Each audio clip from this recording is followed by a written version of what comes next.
In a large mixing bowl, combine 8 grams or around 1 tablespoon of coconut flour, a half teaspoon of baking powder, 20 grams or around 1/4 cup of cocoa powder, 48 grams or around 1/4 cup of the granulated sweetener of your choice. I'm using granulated monk fruit sweetener. Sift these all together until they're fully combined and there are no lumps in the dry ingredients. Add 2 large room temperature eggs. Stir the eggs into the dry ingredients until fully combined and all the dry ingredients have been moistened by the eggs. Add 60 milliliters or around 1/4 cup of the room temperature milk of your choice. Add 1/4 cup of butter that's been melted and cooled, and 1 teaspoon of vanilla extract. Stir until fully combined. Place 4 6-ounce custard cups on a baking sheet. Generously grease the entire inside of each custard cup with melted butter or the oil of your choice. If you don't have any custard cups, you can use 4 cups of your muffin tin. Just again, make sure they're very well greased. Divide the batter evenly between your prepared custard cups, or if you're using your muffin tin, it'll be roughly around 5 tablespoons of batter in each cup.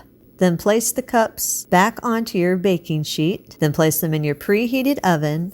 Bake at 400 degrees for 10 to 12 minutes or until the sides of the cakes are firm, but the middle of your cake is still jiggly. It's going to look like your cake is not done, but that is the beauty of lava cake. Lava cake is supposed to be slightly underdone cake, so make sure that you do not overcook it. Once the cakes are done baking, remove them from the oven. Let the cakes sit in the cups for around 2 to 3 minutes just to let the ingredients kind of settle in a bit. When you're ready to eat the cakes, you're going to remove them from the cups. In order to do that, cover the tops of the cup with a small serving plate. Then keep the plate attached to the cup and carefully turn the cup over onto the plate so that the cup is upside down on top of the plate. Then let it sit like that upside down for about 10 seconds. This is going to help loosen the cake a bit. Carefully lift the cup off of the cake. If it seems like the cake isn't releasing from the cup, then just use a butter knife and very carefully go around the edges of the cake and kind of pull the edges a little bit away from the side, and then turn it back over upside down. Give it a little gentle shake if you need to until it releases the cake. You can serve these immediately. Lava cake is best served slightly warm.